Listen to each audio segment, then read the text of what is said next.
किसी गांव में आपांग नामक एक युवक रहता था। वह बड़ा मूर्ख और निकम्मा था। उसकी माँ उसकी मूर्खता के लिए उसे हर समय डांटती रहती थी, लेकिन उसके कान पर तक नहीं रेंगती थी। एक रात करीब 2 बजे अपांग ने कुछ लोगों को आपस में कानाफूसी करते हुए सुना। वह बिस्तर से उठकर घर के बाहर आया तो देखा 2 लोग जा रहे हैं। उसने चुपके से उनका पीछा करना शुरू किया।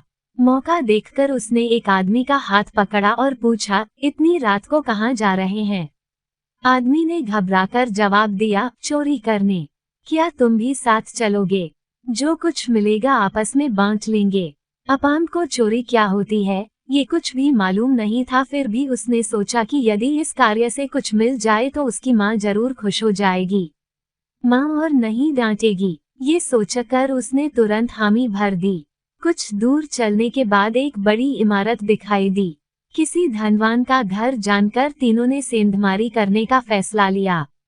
सबने मिलकर घर के पिछवाड़े से दीवार को तोड़ना शुरू किया। अपांग ने अपने हिस्से का काम जल्दी ही निपटाया। थोड़ी देर में दीवार में छेद हो गई। उसमें से होकर तीनों घर के अंदर दाखिल हो गए। 2 चोर घर के चारों ओर से सामान बटोरने लगे। अपांग ने सोचा माँ को पीतल का बर्तन चाहिए, इसलिए वह रसोई में घुसकर पीतल के बर्तन उठाने लगा। मनचाहे बर्तन मिलने से वो खुशी से झूम उठा। वह आवेश में बर्तन को बजाने लगा। बर्तन टकराने से आवाज आने लगी। रात का सन्नाटा बंद हो गया। हालात प्रतिकूल होते देखकर 2 चोर वहां से 9-2-11 हो गए। घर के मालिक और पड़ोसियों ने अपांग को धर दबोचा और उसकी ठीक से मरम्मत की। उसकी हड्डी पसली एक हो गई। इस मार के कारण अपांग कई दिनों तक बिस्तर पर पड़ा रहा। पड़ोस के दोस्तों ने उससे बात करना बंद कर किया। माँ ने उसका दाना पानी बंद कर दिया। अपांग ने माँ के आगे कान पकड़कर और भगवान का शपथ लेकर कहा कि आज के बाद वह ऐसी गलती कभी नहीं करेगा। ठीक हो जाने के बाद अपांग का चंचल मन घर में नहीं लगा। वह कुछ काम की तलाश करना चाहता था। उसने एक अमावस्या की अंधेरी रात में कुछ लोगों को उसके घर के सामने के रास्ते से गुजरते देखा। वह तुरंत उठकर उनके पास गया। देखा पहले वाले चोर हैं। उसने उनसे कहा, अरे दोस्त, आप लोग कहाँ जा रहे हैं? चोरों ने अपांग को टालने के लिए कहा, कहीं नहीं, यूं ही टहल रहे हैं।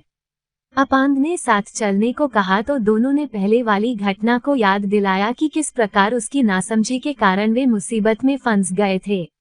अपांग ने उनसे माफी मांगी। वह अपनी माँ के साथ किया वादा भूल गया। वह चोरों को साथ चलने लगा। कुछ दूर चलने के बाद एक अमीर का मकान दिखाई दिया। दीवार में छेद करके तीनों चुपके से घर के अंदर घुस गए। 2 चोर घर के अंदर कीमती एवं बहुमूल्य वस्तु ढूंढने लगे। अपांग एक कमरे के अंदर गया तो देखा एक बूढ़ी औरत सो रही है। उसका मुंह खुला हुआ था। अपांग को लगा कि उसे भूख लगी है। अंधेरे में टटोलते हुए वह रसोई में गया। उसने देखा चूल्हे में एक पतीला चढ़ा हुआ है। उसके अंदर गरम खीर थी। उसने गरम खीर लाकर बुढ़िया के मुंह में डाल दिया। खीर इतनी गरम थी कि बुढ़िया सहन नहीं कर पाई और तत्काल उसकी मृत्यु हो गई। उसका मुंह खुला का खुला रह गया था। अपांग को लगा वह खुश होकर हंस रही है। उसे हंसते हुए लोग अच्छे लगते थे, इसलिए वह गाते हुए अपने दोस्तों को ये दृश्य देखने के लिए बुलाने लगा। आमार बाइते आहेरी, मंजारा तले मनेरी, बहाजारा तले बहेरी, हाबी खिरो खेरी चेई चेई चेई।